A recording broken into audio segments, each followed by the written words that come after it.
କିନ୍ତୁ କାଲି ଭିତରେ ସେ ହେଇପାରିବ କାହିଁକି ଅସୁବିଧା କଣ?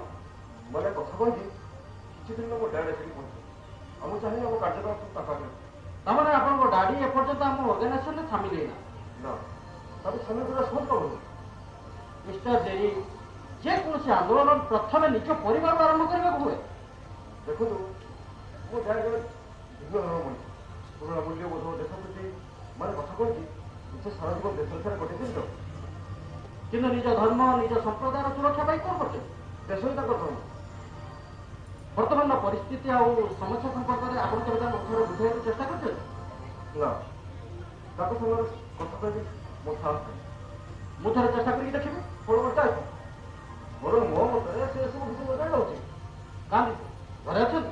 ନା ନା ତାର ଜଣେ ସାଙ୍ଗ ଦେଇଛି। ମିଷ୍ଟର ଜେରି, ଆପଣଙ୍କ ଡାଡିଙ୍କ ପରି ପୁରୁଣା ଜମାନାର ମଣିଷକୁ ଯଦି ଆମେ ଆମ ମିଶନ ସମ୍ପର୍କରେ ସଚେତନ ନ କରିପାରିଲେ ଆମେ ବେଶୀ ବାଟ ଆଗକୁ ଯାଇପାରିବାନି। ଆପଣ ମନା କରନ୍ତୁ, ମୁଁ ଥରେ ଚେଷ୍ଟା କରିବି। ଦେଖନ୍ତୁ ମିଷ୍ଟର ମଣି, ଯାହା ଯଦି କନଭିନ୍ସ ନ ହୁଅନ୍ତି ମୁଁ ଭାରି ବିପଦରେ ପଡିଛି। ଏକ୍ସପୋଜ ହେଇଯିବା। ସେ ଦାୟିତ୍ୱ ଆପଣ ମୋ ଉପରେ ଛାଡ଼ି ଦିଅନ୍ତୁ। ସେ ଦାରା ଶ୍ରାମ ଦେଖା କରିବାକୁ ଚାହୁଁ କି ଏତେ ଠୋକଡ଼ା ତାକୁ ମନା କରିବା ସୁଯୋଗ ସେ ଦିନ ଦୁଇ ମୋ ଘରକୁ ଦେଲେ। କଣ ଗୋଟେ ଜରୁରୀ କାମ ଥିବ ସେଥିପାଇଁ ଆସିଛି। ହଁ ତାକୁ ଡାକିଦିଅ। ଆପଣ ବୁଝୁନାହାନ୍ତି କାହିଁ ମିଷ୍ଟର ମଣି, ଯାହା ସମ୍ବନ୍ଧରେ ହେଉଛି ଗାଣ୍ଡା କ୍ରିମିନାଲ। ପୋଲିସ ଇଣ୍ଟେଲିଜେନ୍ସ ରାଖି ସବୁ ତା ପଛରେ ଅଛି। ଠିକ ଅଛି, ମୁଁ ତାକୁ ମନା କରିଦେବି। ସେ ଯେତେବେଳେ ସେତେବେଳେ ଆଉ ଆସିବନି ହେଲା। ତୁମକୁ କେତେଥର ମନା କରିଛି ତାର ତୁ ସିଧା ସଳଖ ଆସିବନି ବୋଲି।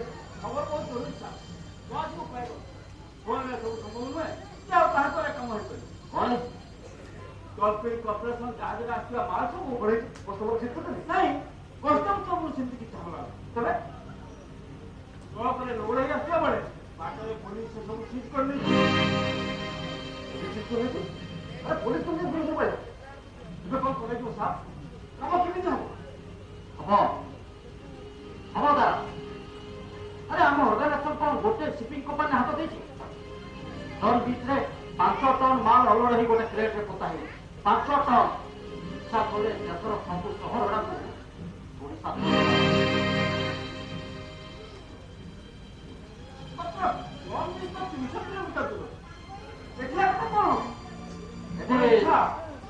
ରାଜଧାନୀ ସହରଟା ପର୍ବ।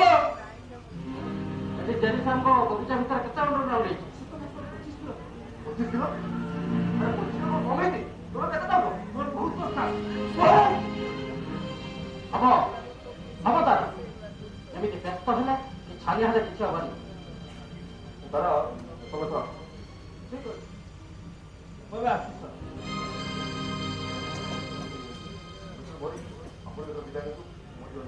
ଆପଣଙ୍କର ଏମିତି ହଠାତ୍ କଣ?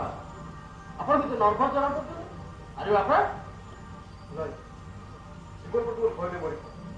ମୋର ଗୋଟାଏ ଫୋନ କାଳେ କାର୍ ତେଲ ମାରି ଆମ ସମସ୍ୟା ଯଦି ଖରାପ ହୋଇଛି ଆପଣ କହିଲେ ଆପଣ ଚିନ୍ତା କରିପାରୁଛନ୍ତି। ପୋଲିସର ପ୍ରଶ୍ନ ଠିକ୍ କରୁଛି ବୋଲେ ତାପରେ ନିଶ୍ଚୟ କିଛି ଫୋନ କିଛି ଇନଫର୍ମେସନ ମହଜୁଦ ଅଛି। କାଳେ ଆମ ବିଷୟରେ ତେଲ ମାରିଥିବ ଗୋଟା ହିଁ ମୋ ଚିନ୍ତା। ମିଶନ ଫେଲ୍ ହବନି ମିଷ୍ଟର ଜେ। ଆପଣ ବୋଧହୁଏ ଜାଣିନାହାନ୍ତି ଆମକୁ ସବୁ ପ୍ରକାର ସାହାଯ୍ୟ ଆଉ ସହଯୋଗ କରିବା ପାଇଁ ଅନ୍ଧାରିକର ତାର ସବୁ ଗଭର୍ଣ୍ଣମେଣ୍ଟର ଲେଖନାର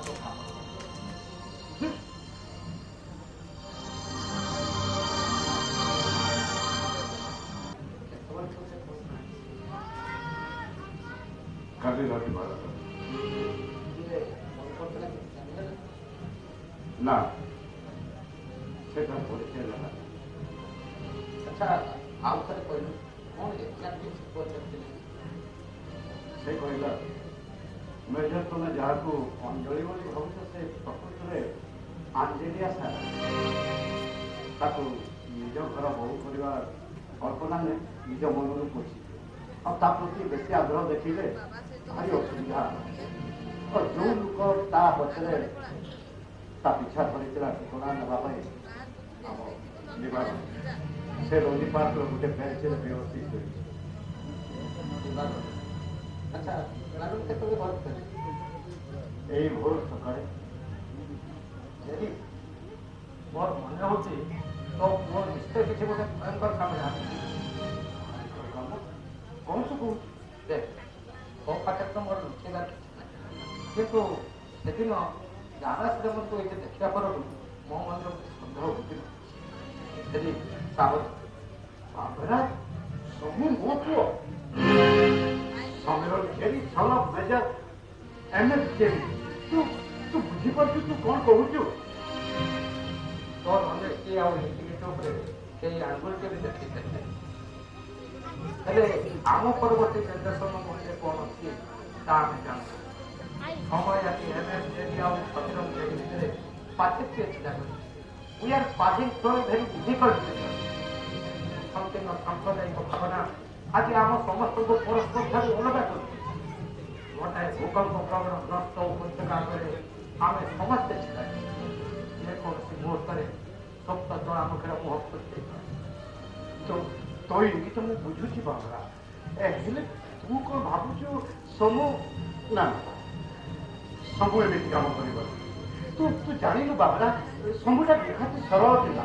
ମୁଁ ମାନୁଛି ଶାସନ ବିଭାଗର ଗୋଟେ ଉଚ୍ଚ ପଦବୀରେ ବସି ଏତେଟା ସରଳ ହେବା ଠିକ୍ ନୁହେଁ। ହେଲେ ମୁଁ ଭାବୁଛି ସେ ଝିଅ ଆଉ ସେ ଗୁଣ୍ଡା ଟୋକ ନେଇ ସବୁକୁ କିଛି ଗୋଟେ ପାଶରେ ପକେଇବାର ଚକ୍କରରେ ଅଛନ୍ତି।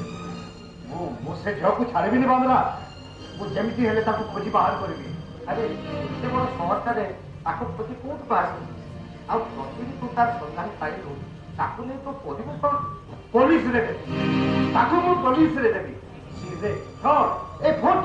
ହେଇପାରେ, କିନ୍ତୁ ସେମିତି କଲେ ତୋର ବେଶୀ କ୍ଷତି ହେବ। କାରଣ ସମସ୍ତେ ଜାଣିବେ ତୋ ପୁଅ ତା ସହିତ ଇନଭଲ୍ଭ ଅଛି। ତେବେ ସବୁ ଜାଣି ଶୁଣି ମୁଁ ଚୁପ୍ ରହିବି? ଆଉ କ'ଣ ହାଟରେ ଟିଙ୍ଗରା ପିଟିବୁ? ମୁଁ ସବୁକୁ ପଚାରିବି ସେ ଝିଅ କିଏ, କାହିଁକି ତା ସହିତ ଅବୈଧ ସମ୍ପର୍କ ରଖିଛି, ତାର ପରିଚୟ କ'ଣ, ଆଉ ତାକୁ ନେଇ ସେ କ'ଣ କରିବାକୁ ଚାହେଁ, କାହିଁକି ନିଜ ପଦର ଅମର୍ଯ୍ୟାଦା କରୁଛି? ନା ବସ୍ ଏକ ବସ୍।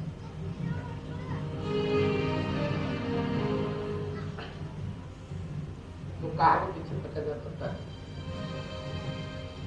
ମୁଁ ଘଟଣାର ବିଷୟରେ ଟିକେ ବୁଝେ।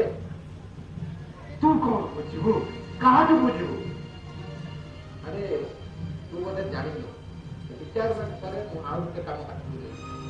ଗୋଟେ ପ୍ରାଇଭେଟ୍ ଡିଫେନ୍ସ ସଂସ୍ଥାର ମୁଁ ହେଉଛି ଡିରେକ୍ଟର। ମୋ ପାଖରେ 7 ଜଣ ଯୁବକ କାମ କରୁଛନ୍ତି। ମୋର ଯଦି ଅନୁସନ୍ଧାନ ଠିକ୍ ବାଟରେ ଚାଲେ ତେବେ କିଛି ନା କିଛି ରହସ୍ୟ ନିଶ୍ଚୟ ଜଣାଯିବ।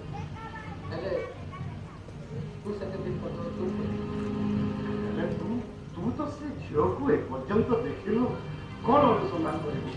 ତ ମୋ ବିଷୟରେ ତ କରିପାରିବି। ଆଉ ଯଦି ମୋର ଆଶଙ୍କା ସତ ହୁଏ ତେବେ କିଛି ନା କିଛି ଭୁଲ ନିଶ୍ଚୟ କରିବି। କିନ୍ତୁ ମୋ ନିର୍ଦ୍ଦେଶ ନ ପାଇବା ପର୍ଯ୍ୟନ୍ତ ତୁ ଚୁପ୍ କରିବୁ। ତ ପୁଅକୁ ବି କିଛି ପଚାରିବୁ। ଠିକ୍ ଅଛି, ତୋ ନିର୍ଦ୍ଦେଶ ନ ପାଇଲା ଯାଏ ମୁଁ ଚୁପ୍ ରହିବି।